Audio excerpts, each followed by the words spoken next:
నమస్తే. శ్రీ గురుభ్యో నమ. శ్రీమాత్రే నమ. ఆదిత్యాయ చ సోమాయ మంగళాయ బుధాయ గురు శుక్ర శనిభ్యే రాహవే కేతవే నమ. ప్రతి మాసం చెప్పుకున్నట్టుగానే మరి జూన్ మాసం ఈ గోచార ఫలితాలు ఎలా ఉన్నాయో చూద్దాం. గోచార ఫలితాలు తెలుసుకునే ముందుగా అసలు గ్రహాల యొక్క ఉపస్థితి ఎలా ఉంది ముందుగా చూద్దాం. మనం ఈ మాసానికి అంటే జూన్ మాసం 2026 కానీ చూసినట్టయితే ఏ గ్రహాలు ఎక్కడెక్కడ ఉన్నాయని తెలుసుకుంటే, జూన్ మాసంలో మరి పెద్ద గ్రహాలైనటువంటి గురువు, శని, రాహు, కేతులు ఎక్కడ ఉన్నాయో ముందుగా చూద్దాం. గురువు కర్కాటకంలోనే ఉంటుంది. జూన్ మాసం అంతా కూడా కర్కాటకంలోనే కనిపిస్తుంది. ఇక మీనరాశిలో శని, కుంభంలో రాహు, సింహంలో కేతువు, ఇవి ఇలా ఉంటే మరి కుజుడు మేషంలో దాదాపు 19 వరకు ఉంటాడు. ఆ తర్వాత వృషభంలోకి వస్తాడు. ఇక ఈ నెలంతా కూడా బుధుడు మిథునంలోనే ఉంటాడు. ఇంకా శుక్రుడు మిథునంలో దాదాపు 15 వరకు ఉండి ఆ తర్వాత మరి కర్కాటకంలోకి రావడం జరుగుతుంది.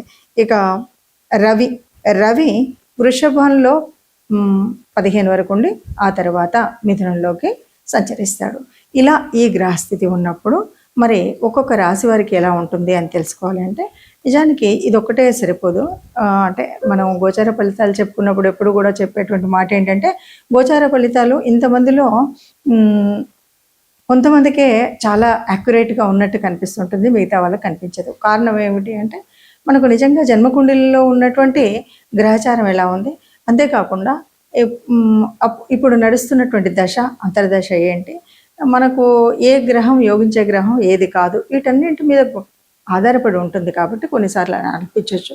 మరి అయినప్పుడు ఎందుకు చెప్పుకోవాలి ఈ మాస ఫలితాలు కానీ పక్ష ఫలితాలు కానీ అంటే, మనకు ఈ గోచారం వల్ల ఇప్పుడు ఉన్నటువంటి స్థితిగతుల వల్ల కొన్ని కష్టాలు, నష్టాలు, లేకపోతే అదృష్టాలు ఇవన్నీ ఉంటాయి. కాబట్టి వాటిని అందిపుచ్చుకునే అవకాశం మీకుంది. మీరు కాస్త దాని మీద శ్రమ పడినట్టయితే, దాని మీద కాస్త శ్రద్ధ చూపినట్టయితే మనం బాగుపడేటువంటివి ఏదైనా ఉన్నాయి, లేదు వచ్చేటువంటి కష్టాలను తొలగించుకునేటువంటి స్థితి ఉంది. లేదు అలా కాదు, ఏ గ్రహం కూడా అనుకూలించట్లేదు అన్నప్పుడు తప్పనిసరిగా ఆ గ్రహాల యొక్క అనుకూలత కోసం ఏం చేయాల్సి ఉంటుందో చూస్తాం. అలాగే ఏ గ్రహం అనుకూలిస్తుందో ఆ గ్రహం నుండి మనం ఏమేమి ఎలా తీసుకోవాలో తెలుస్తుంది. అందువల్ల తప్పనిసరిగా గోచారం అనేటువంటిది మనం చెప్పుకుంటూ ఉంటాం, చూస్తూ ఉంటాం. ఇది ఒక్కొక్క రాశి వారికి ఒక్కొక్క స్థితిని బట్టి ఉంటుంది. ఎందుకంటే ఉన్నటువంటి గ్రహాల్లో ఏ గ్రహానికి ఏది అష్టమ స్థానంలో ఉంది, ఏది అర్ధాష్టమ స్థానంలో ఉంది, ఇవన్నిటిని బట్టి ఏ స్థానాలు ఏ రకమైనగా యోగ్యమైనటువంటివి అన్న దాని మీద నుండి మనం గోచార ఫలితాలు చెప్పుకుంటూ ఉంటాము. తులారాశి వారికి ఎట్లా ఉంది అంటే, మరి గురువు మార్పు జరుగుతున్నటువంటి కాలం.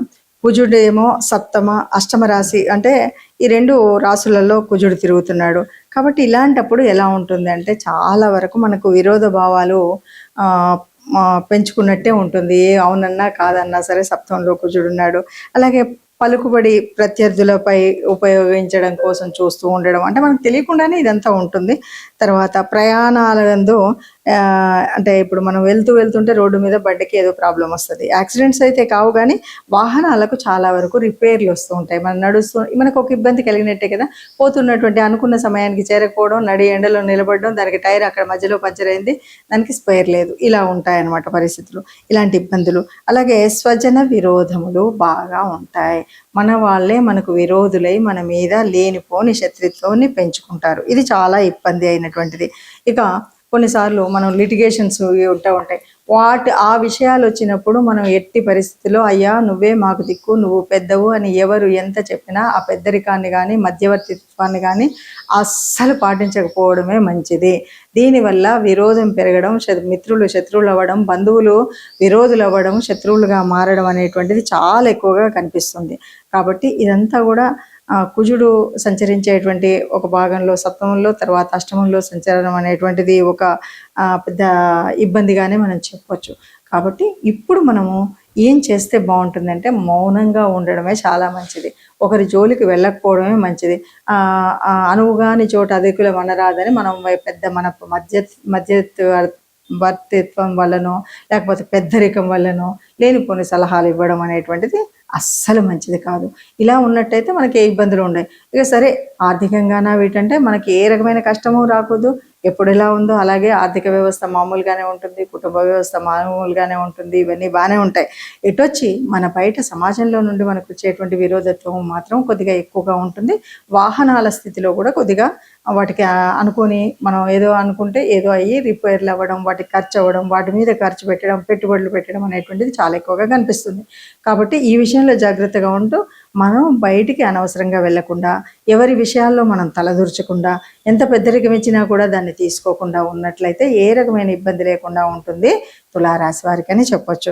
ఇది కేవలం గ్రహాల యొక్క సంచారం వల్ల కనిపిస్తున్నటువంటి దోషం కనుక తప్పకుండా మనం చేయాల్సినటువంటి ఇప్పుడు చెప్పబోయే రెమెడీస్ని పాటించడమే కాకుండా మీరు ఇంకొక విషయం ఏం చేయొచ్చు అంటే తప్పనిసరిగా మీ ఇష్టదేవత ఆరాధనను మర్చిపోకుండా చేయడం, అలాగే వీటితో పాటు గోశాల దర్శనం మాత్రం మర్చిపోకుండా చేయవలసినటువంటి విషయంగా పెట్టుకున్నట్టయితే తులారాశి వారికి ఇప్పుడు కనిపిస్తున్నటువంటి ఇబ్బందులు ఏమీ లేకుండా హాయిగా సామాన్యంగా పెద్ద కొత్త కష్టాలు ఏవీ తెలియకుండా మన ఇంట్లో మనం హాయిగా ఆర్థికంగా ఇబ్బంది ఉండదు, కుటుంబ పరంగా ఇబ్బంది ఉండదు. ఇప్పుడు మనం పక్ష ఫలితాలు అయితే చూసాం కదా. పక్ష ఫలితాలు చూసినప్పుడు మనకేమనిపిస్తుంది అంటే సరే ఎప్పుడు ఏ మాసంలో అయినా కొంచెమే కదా తేడా ఉంది అంటే మనకి ఇక్కడ ఒకటి గుర్తుపెట్టుకోవాలి. ఏం గుర్తుపెట్టుకోవాలంటే ప్రతి రాశి యొక్క గమనం ఉంటుంది. అందులో దీర్ఘకాలంగా చెలించేటువంటి రాశులు కొన్ని. ఇప్పుడు శని ఉన్నాడు అనుకో, ఒక రోజులో మారిపోడు, కొన్ని నెలలు అందులోనే ఉంటారు కాబట్టి ఆ ఫలితం అలాగే కనిపిస్తూ ఉంటుంది. కొంచెం కొంచెం మార్పు. అలాగే రాహు కానీ కేతు కానీ 18 నెలలు అయితే కానీ మార్పు రాదు. అలాగే గురువు ఉన్నాడంటే సంవత్సర కాలం అందులోనే ఉంటాడు. ఇలా ఒక్కొక్క రాశికి ఒక ఉంటుంది.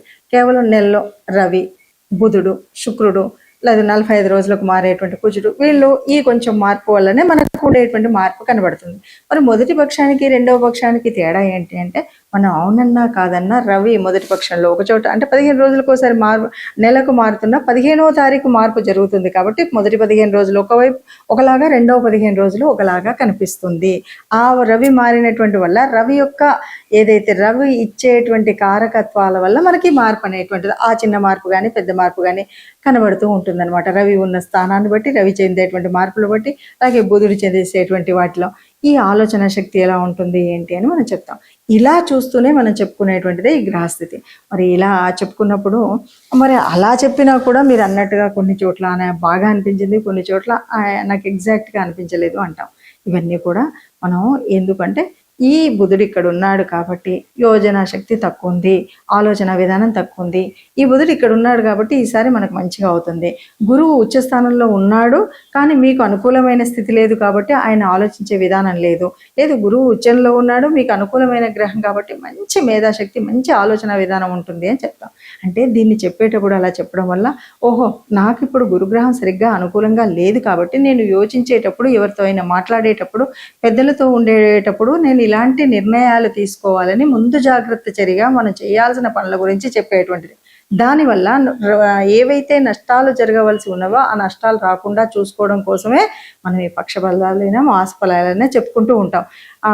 అది కూడా కాదు లేదు అంటే మనం తప్పనిసరిగా మన జన్మజాతకం, మన జన్మకుండల్లో ఉన్నటువంటి గ్రహస్థితులను ముఖ్యంగా చూసుకుని వాటి ప్రకారంగా మనం ఎక్కడెక్కడ ఏమి ఇబ్బందులు ఉన్నాయో ఒకసారి మీకు నచ్చిన మెచ్చిన లేదైనా మీకు తెలిసినటువంటి మరి జ్యోతిష్యుల దగ్గర చూయించుకొని అలా చేసుకున్నప్పుడు దాని యొక్క ఫలితం శుభంగా ఉంటుంది.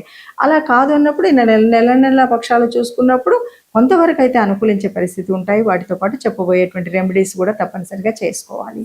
అది చేసుకున్నట్టయితే బాగుంటుంది. ఇప్పుడు మనం చెప్పుకున్నటువంటి గోచార ఫలితాలు ఇవి అందరికీ అన్నీ సరిగ్గా ఇలాగే జరుగుతాయని చెప్పలేం. కానీ ఇందులో మనకు ఏ గ్రహాల యొక్క అనుకూలత తగ్గి ఉందో ఆ గ్రహాలను మనం సానుకూలం చేసుకోవడం కోసం ఏం చేయాలి, అనుగ్రహం పొందడం కోసం ఏం చేయాలి అన్నది ముఖ్యమైనటువంటి విషయం.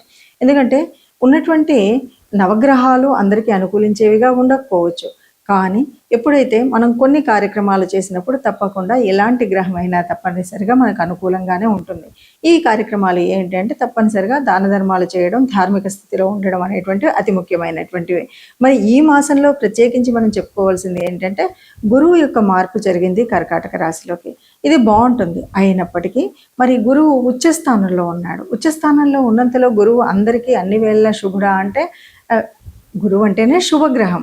ఎన్నో రకాలైనటువంటి పాపాలని కూడా తగ్గించేటువంటి శక్తి ఉన్నటువంటి గ్రహం గురువు.